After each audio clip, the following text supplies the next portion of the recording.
certainly have fears that there is a serial killer at loose in Perth. Sarah Spears, Jane Rimmer, Ciara Glennon.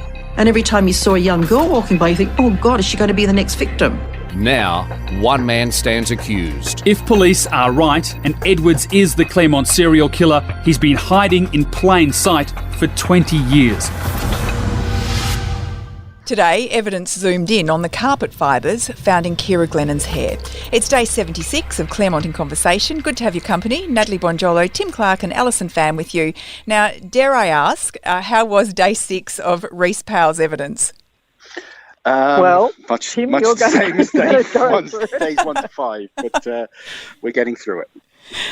So you did hear about some interesting categories of fibres today and some of the fibres that you've talked about in the past, which have journeyed to the United States, to the FBI. Tell us about that. Yeah, so it sounds complicated now, or maybe we're making it sound complicated, but it's actually quite simple. All these fibres from Ciara, apart from the ones that were found on her shirt, were all found in her hair. But there was so much work done on this hair mass over the long span that her hair had been broken up into various samples and subsamples, and that's what we got through and to today. The sample, for instance, that was made by the WA police and then sent to the AFP in Canberra. That stayed there for years, actually, with, as far as we can tell, not much work done on it in Canberra. When it came back, then the work at this end started again, and that's when these fibres were found. There was another subsample from Ciara's hair taken by or made by the FBI when it was sent over there in 1999. Again, placed on slides in America, sent back to Australia, once again worked on at the Chem Centre, and that's when these more critical fibres were found. And then the bucket, which the hair was kept in for many, many years, and then this bucket, we think, wasn't really known about, or maybe even forgotten about, when it was at, and it stayed at Path West for many, many years, was rediscovered, or the interest in it certainly was reignited in October 2018. That's when it went to the Chem Centre again, and again today we saw pictures of that bucket. The amount of hair in that bucket we saw today, which was quite a surprising amount of hair still in there, the work done on it, and again the 5 fibres, critical fibres, that were found in it during that work. So Ciara's hair has been of massive interest to so many people, so many investigators over so many years, and today we heard the results of a lot of that work. Okay, so looking at the fibres that were found that had been left behind in the billy bucket, and the examination of those today, were there corresponding fibres to Telstra pants and these sorts of things? What were the matches that you heard of today? Yeah, so that's right. I mean, they were blue fibres, and the endeavour was to try and match them to the pants and to other similar fibres found during the case, and that was what Mr. Powell detailed. And what we've gone through, 73 fibres now. We've got another 25 to go. A lot of fibres over a lot of years, and a lot of people testing and retesting them over and over again. We've gone from like 1999 right through to 2018. And then there was the Petri dish as well. What was that? That was to do with fibres from her T-shirt. So this is the fibres that were sent to the FBI in 1999, correct, Tim? Yes. So we've almost got through all the fibres from Ciara's hair. There was one I neglected to mention just then, and that's RH17, which we discussed at some length during the trial, and that was the pristine hair sample that was taken from Ciara at the gravesite, not before she even got to the post-mortem, and we haven't gone through that one yet. Instead, Miss Barbara Gallo did a little hurdle and went on to the fibres from her shirt, and these are a set on their own, actually, of course. So when the hair was sent over to America in '99, Ciara's T-shirt was sent as well. This is the T-shirt that she was wearing on the night she was missing, and was still wearing on the day she was found. Obviously, it was in a pretty rotten state by the time that they'd found her, but not so bad that it was unretrievable, or certainly not of any interest to the investigators. In fact, it was of supreme interest, which is why they sent it to Washington, to Quantico, to have the very best of the FBI look at it. What they did when it got there was they did scrapings of it, and those scrapings were then placed into Petri dishes, many Petri dishes, but there's two that are of critical interest at this point on the trial, and they were labelled Q7 1 and Q7 2.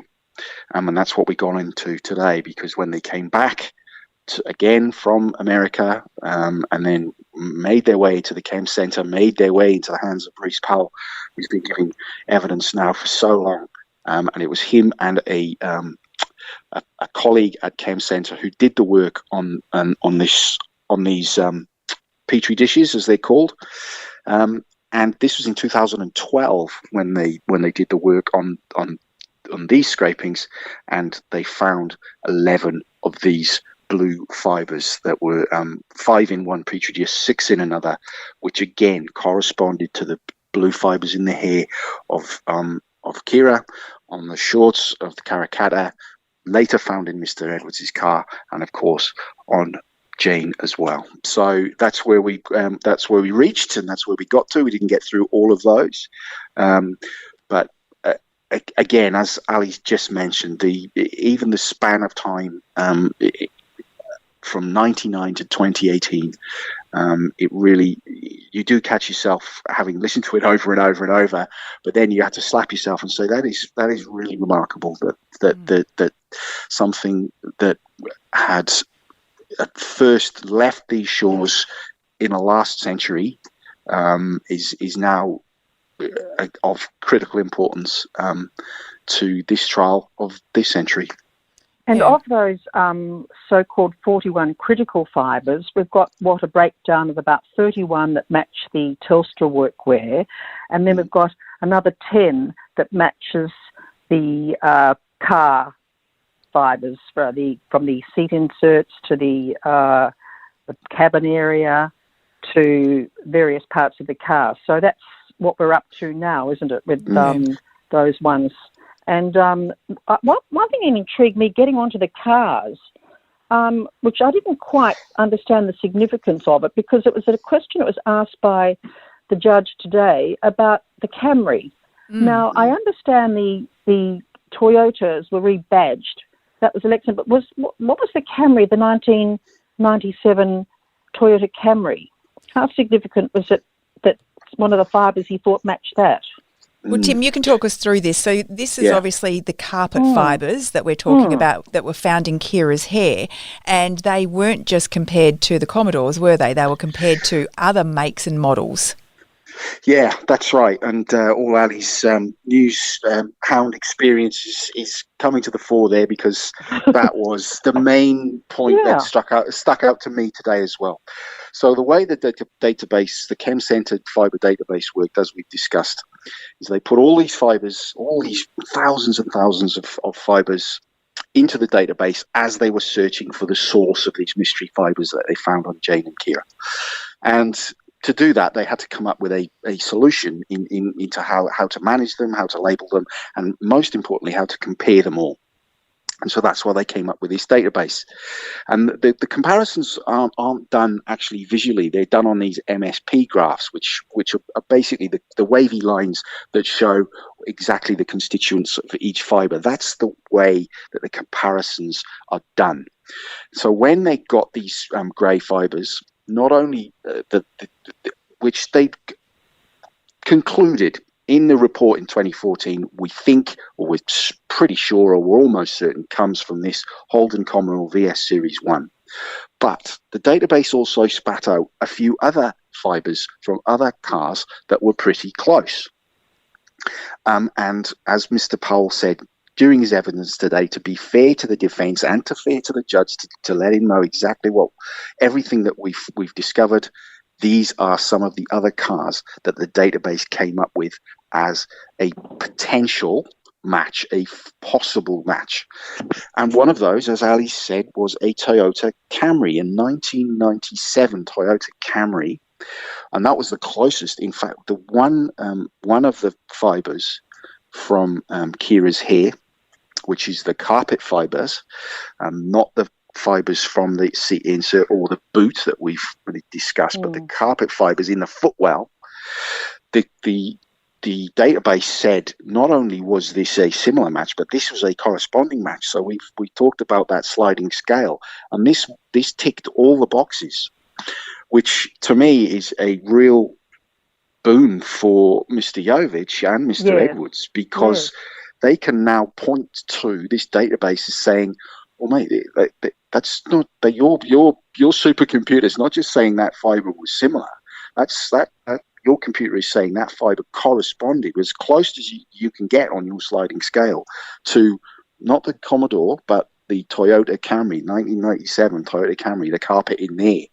And Mr. Powell, when he was asked about this by Miss Barbagallo and then the judge, said, well, yeah, I mean, that's what our database showed. That's why we have brought it to your attention, and that's why we did all these other comparisons with other cars. And the Camry wasn't the only one. I've got to point out there was Ford Falcons, there was other Holdens, and other Toyotas that the database said, look, that's pretty close. So you might want to have a look at those too. So, yeah, that was it's unusual, wasn't it? Because it must have piqued the judge's interest as well for him to have actually asked that question, whether it could have been a possible source of the fibre, the Toyota Camry. So he was obviously honing in on that as well. So was the witness asked whether the fibre was more likely or a better fit to the Commodore or to the Camry? Well, he said they weren't compared, so they don't know that. But Justice Hall then asked, well, does that mean that the Toyota Camry could have been a possible source of that fibre, of which Mr. Powell said, yes, it could. So we wait to hear from the defences what they're going to do with their own fibre experts. I presume, I mean, this poor Mr. Powell, what is this, 6 days, 7 days? Talk about a record-breaking. Day 6. I mean, they're breaking all records in his trial, but this is quite a long time to be such an intensive going over, and then he's going to face cross-examination, obviously. Indeed, yeah, and so that is significant for me anyway. And we've talked about reasonable doubt. We've talked about what the defence strategy might be with their expert, and we've speculated that this is where they've got to go. This is where they've got to try and create some doubt by pointing out potential other sources it's not just a fait accompli that these fibres must have come from that type of car and must have come from those type of workwear pants. If you can show, or if they were able to show other potential cars, other potential sources, then obviously that widens it out. As we talked last week about narrowing it right down to exclude any other possibility. Well, this, even before we've got to the defence go, has opened it again. Now, this is just one fibre. We've got to stress that. There's 98 critical fibres, and this is just one. But we've only heard about these 98 fibres.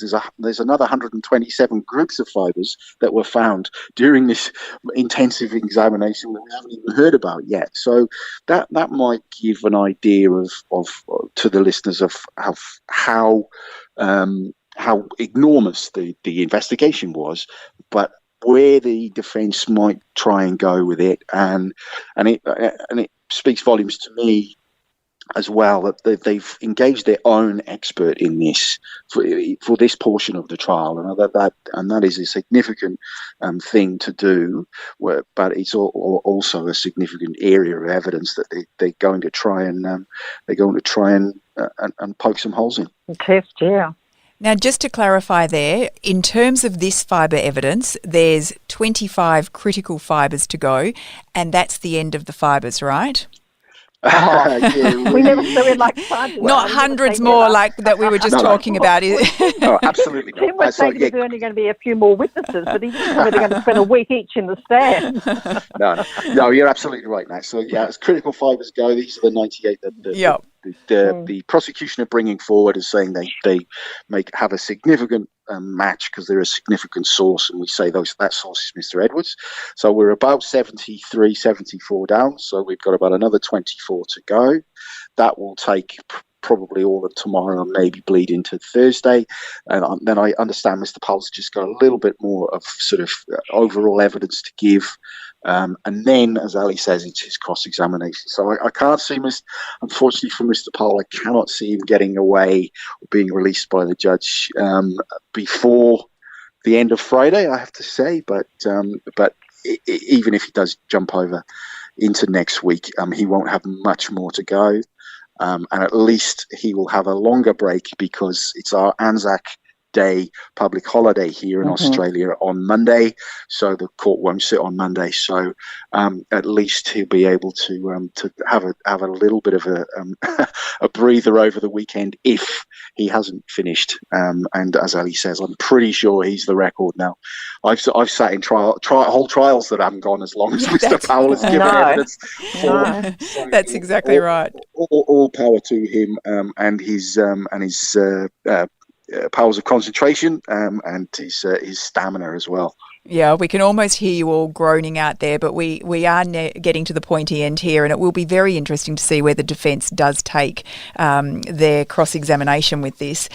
So we have a couple of questions from listeners. One is from Kate. I'm aware the public gallery remains open, but numbers will be capped to abide by social distancing measures. If one chooses to attend, obviously there is a risk you may not get a seat due to popular interest. I don't think that's probably the case at the moment, is it? No, should get a seat. Yep. Yeah, you'll definitely get a seat at the moment.